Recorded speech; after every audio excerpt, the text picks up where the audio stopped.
Hey everyone, Connie Royal here with a surprise video that you probably weren't expecting, but I did say I was going to do it, so here we are with my Spring 2018 anime season overview. This is going to be my thoughts on the anime of Spring 2018 that I decided to check out. Now, this will only be the thoughts on episode 1 of each anime, to kind of keep it fair because some anime aired earlier than others, and so they have like 2 episodes out at the moment. And I don't want to judge them like unevenly. So it's based on the first episode. This will be in order from 11 to 1. That's right, I have watched the first episodes of 11 different series this season. And I will be talking about each. I'll try to keep it as brief as I can. So we will get to our first one, which was Devil's Line. Devil's Line is exactly what I kind of feared it was going to be. Just really bland and trying way too hard to be this edgy vampire series. To be honest, I haven't seen much of any good vampire anime outside of like maybe Hellsing or Shiki. They're just like, there's really not many good ones. They either try to make them this romantic type of vampire, which almost never works, or they try to be so freaking edgy and they try to be philosophical even that it just ends up not working and just coming across as stupid. So after that, I did drop the first episode of I did drop Devil's Line after the first episode, by the way. But after that, at number 10, we have Mahou Shoujo Ore. This was actually one that I had been asked about if I was going to check out, and a lot of people seemed to be interested in it. And I can see why. The concept is funny. This girl ends up becoming a magical girl, but whenever she transforms, the body of her magical girl form is like of this pretty much older teenage slash adult muscular man. And it's a comedy. It's clearly meant to be a pure comedy show with, of course, the typical Mahou Shoujo stylings. The only problem is, it's just unbelievably uninteresting. Like, the concept is funny as hell, but the actual execution of the concept isn't. There's not really much of anything funny about it. And honestly, I just didn't find it entertaining. Like, pretty much at all.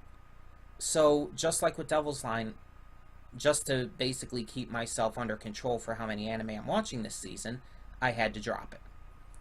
After that, we had my number 9 choice, Kakegurui Bed and Breakfast. Kakegurui is an interesting anime. It has one of the most likable main characters that we've had this season, but everything else about the anime sucks. In fact, it doesn't just suck, it's extremely cliche and so overdone.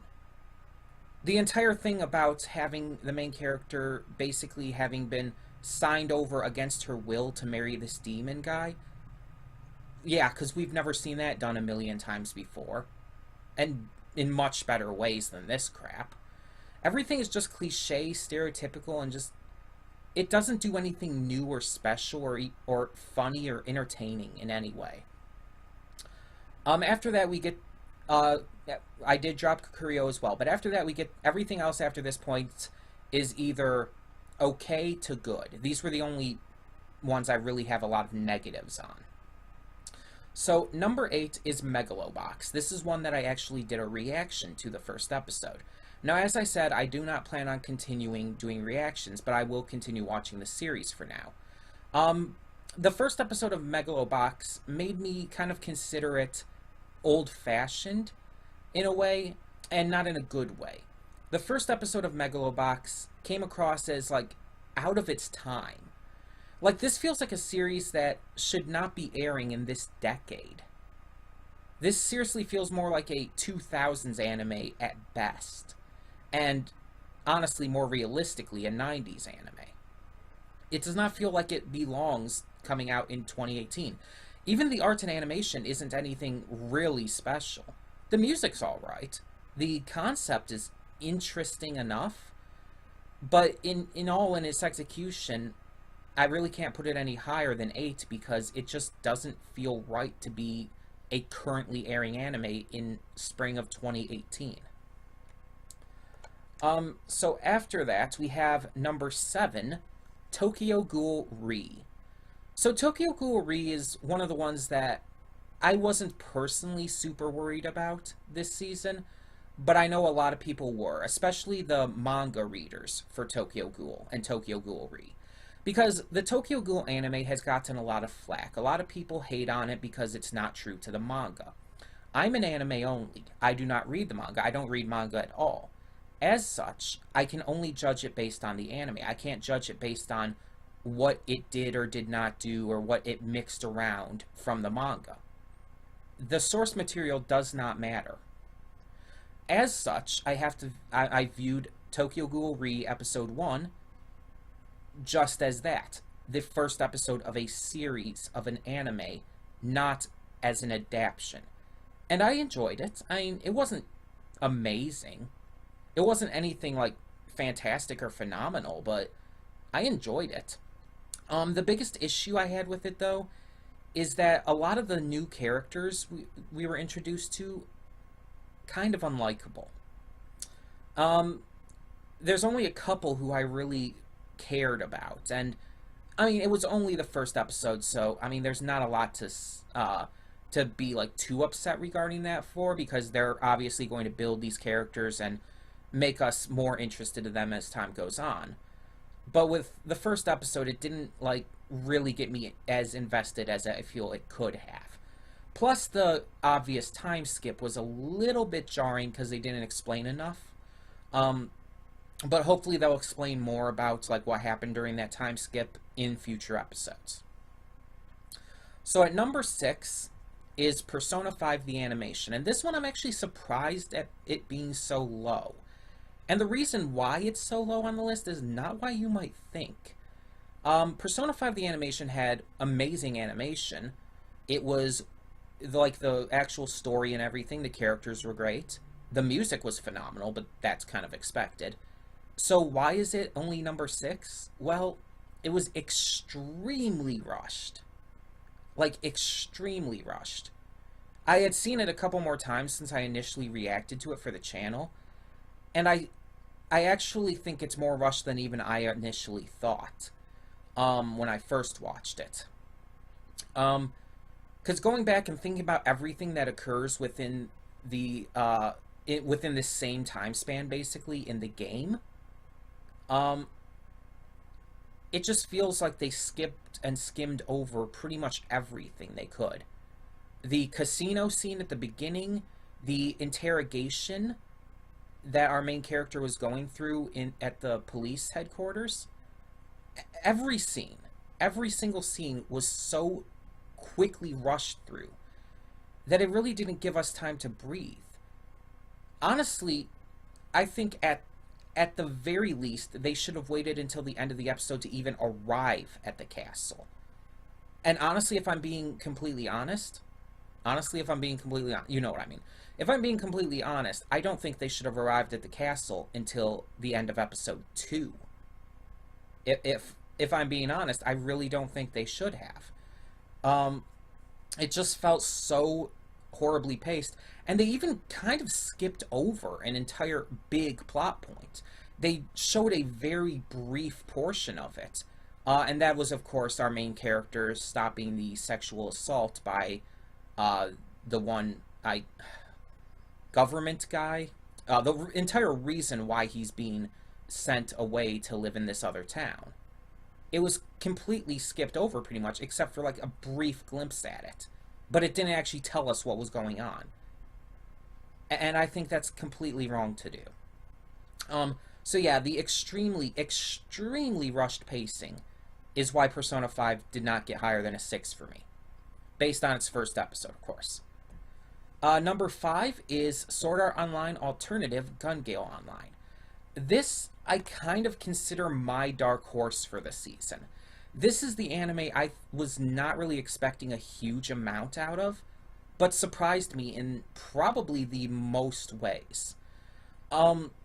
So, Sword Art Online is a divisive series. It's a divisive franchise. Some people like it, some people really hate it. I've seen the first season, I've seen the second season. I have not seen Ordinal Scale yet, but I have seen the first two seasons. And the first season had a lot of pacing problems, a lot of things were rushed, and there were honestly just really stupid decisions in general. The second season was much better. The Gun Gale Online arc and then the Mother's Rosario arc after were actually really good and interesting. Um, and I think that's actually one of the reasons why SAO Alternative Gun Gale Online is good. Because it focuses on one of the better arcs, Gun Gale Online. Though, it's not actually about that arc. It's actually a spin-off surrounding other characters who are playing Gun Gale Online. Our main character, who you see in the picture here, is adorable. She's funny. She just captures your attention and keeps it throughout the entire episode. There's some real good strategy focused on in the episode as well. A surprising amount that actually kept me invested in what was going on. There wasn't much of any other big characters to get into other than her partner in the game, who was okay, nothing really to talk about. And there were some enemies they took down who were just kind of like these military type guys, who were what you would expect from that type of character. It was definitely more about the action and the interest factor of what was actually going on, and I think it actually pulled it off excellently. The only reason it's this low is, one, because the other four shows higher than it were better, and because it does just have a heavy focus on guns, and I've never been a big fan of those kind of things. I don't play shooters, for example. Like, I don't play Call of Duty or any of those kind of games for the most part. I think the only shooter I ever really liked was GoldenEye. Which, I mean, everybody likes GoldenEye. Let's be honest here. But moving on to number 4, Coup, the animation. Coup is one that I was very interested in when I heard what it was about. So apparently you can have a duel against someone. There are these devices where if you and someone else are wearing them when you have a duel, and a duel can mean anything. It can mean a card game, it can mean pachinko, it can mean rock, paper, scissors, an arm wrestle, anything where two people are competing. And if the two people are competing and they're wearing this device, the loser is like forced to become the slave to the winner. And the device actually legitimately forces them into it. It's not something they can just choose to do or not do. This one, I was very interested in based on what it's about. And the first episode went pretty much how I figured it would. It didn't do anything really surprising outside of having some sexual-based consequences for just the type of thing it is. Like, I mean, let's be honest. If people got a hold of this kind of technology where they could make people their slaves, of course they're going to go the sexual route. People are idiots, and they're lustful idiots at that. So of course they're going to do that. That's really not surprising. But there's some really interesting, just really moral consequences to this kind of thing. And I like how it kind of shows how someone who's seemingly innocent can be turned into a monster because of this kind of device. The first episode actually displays that really well with this one girl who, she's actually like, she takes part in this blind date with this guy she meets on the internet, because those usually go well. Actually, most of the time they do. It's actually a very stupid stereotype that a lot of the time they don't go well, because most of the time they do end up going well. I mean, there are, of course, a lot of situations where bad things happen because of that, for sure. A lot. But most of the time when people meet online, they meet because of various interests that they have in common, like anime or gaming or stuff. And if they meet up in real life, like at a convention or just hanging out or whatnot, a lot of times they'll just be friends and whatnot. The point is, she meets this guy and he's just this horrible slob of a person, and he ends up he ends up, like, he's driving her home, but then he stops in this secluded area of town and rapes her. Let's just leave it at that. It doesn't go too graphic with it, luckily, but it's very clear what's happening, and they don't try to hide how bad it is. And so she gets a hold of this device, beats him in this pachinko contest, basically by tricking him, and she gets back at him by turning him into her slave and basically becoming this horrible, just monster of a person. And don't get me wrong, I despise rape, and he definitely had it coming to him. But the way she was going about it was wrong. She went crazy with power, basically. But yeah, that's actually a really good thing about the series. It seems to be like it seems to be like exploring the moral consequences of this kind of technology, and like how human beings would just completely misuse it. And I like that. I like that concept. But moving on, number 3 is My Hero Academia Season 3. And some people might find this surprising. In fact, someone on Twitter already said they found it surprising because it was a recap episode. And it's like, they're surprised it was this high just because the first episode was a recap. And it's like, well, yes, but that's why it's this low. You see, it's My Hero Academia, one of my favorite anime of all time. Honestly, I expected My Hero to be number 1. The fact that it's not, 1, shows the quality of the other anime above it, and 2, it's because it was filler. It was just this filler recap episode that had some new content, of course, with the swimming and stuff, the competitions there, but it didn't really do much of anything. It was entertaining, it was fun, to a point. It was good quality, but it was kind of generic and not that interesting as well. So that's why it's only number 3 for me. Number 2 is Mahou Shoujo Sight. This is, I think, the magical girl anime I've been waiting for. I'm honestly not as big of a magical girl fan as I used to be. I used to love magical girl anime such as Cardcaptor Sakura and Sailor Moon. But in the recent years, I've found that I'm just not into them as much anymore. Most of them are cliched and boring and have poorly written characters and just overly dumb stories. And I'm just not interested. Plus, a lot of them are just overly cutesy for the sake of being cutesy, and I don't like that. I like cute stuff, but it has to have a reason to be cute, and it has to be logical within the series. Most of the time, it's just like, oh, we're going to make it cute because cute sells. And that's stupid. But Mahou Shoujo Sight is different. It's dark, and I mean really dark, in its premise and concept. We have a main character who's so terribly abused that she's contemplating suicide, and very nearly does it. She's very, very horribly bullied by these girls at school. Her brother physically abuses her for his own sick, twisted sense of humor, basically. Her father basically just doesn't care about her. And everything just seems to be going wrong. So she finds this one night, her computer turns on to this magical girl site. And it basically gives her the chance to become a magical girl. Says, oh, we're going to give you what they call a stick, which is basically the magical girl item that, you know, transforms you and all that jazz. And she thinks nothing of it. She gets it in her locker the next day, thinks nothing of it.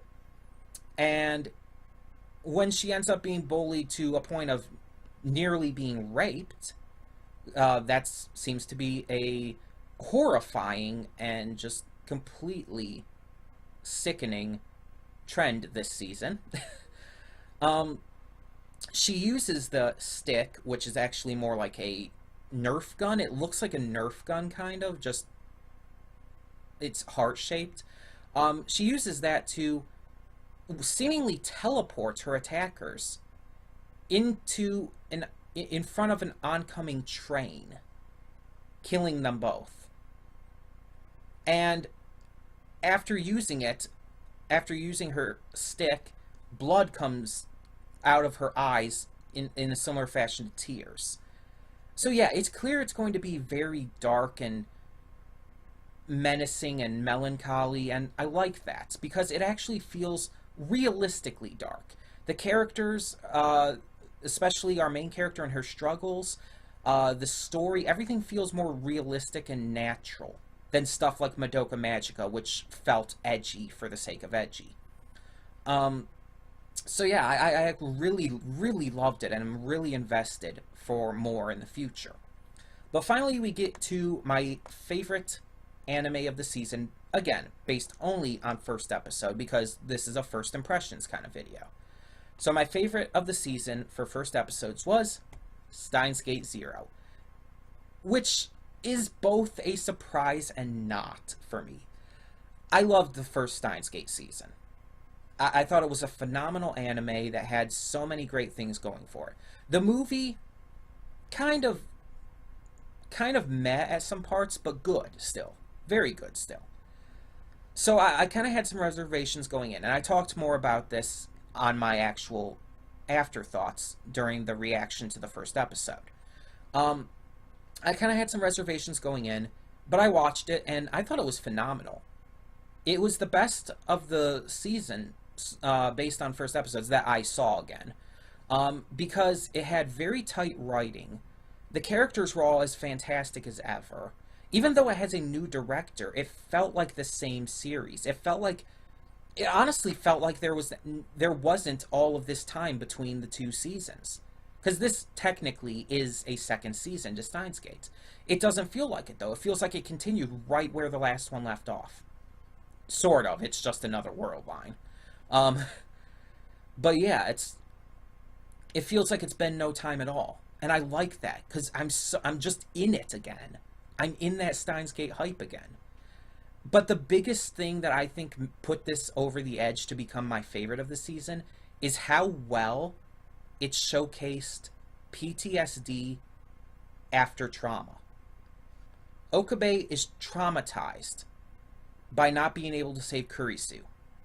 And his PTSD, like one specific moment where he imagines seeing all of those dead Kurisus before him, it's chilling.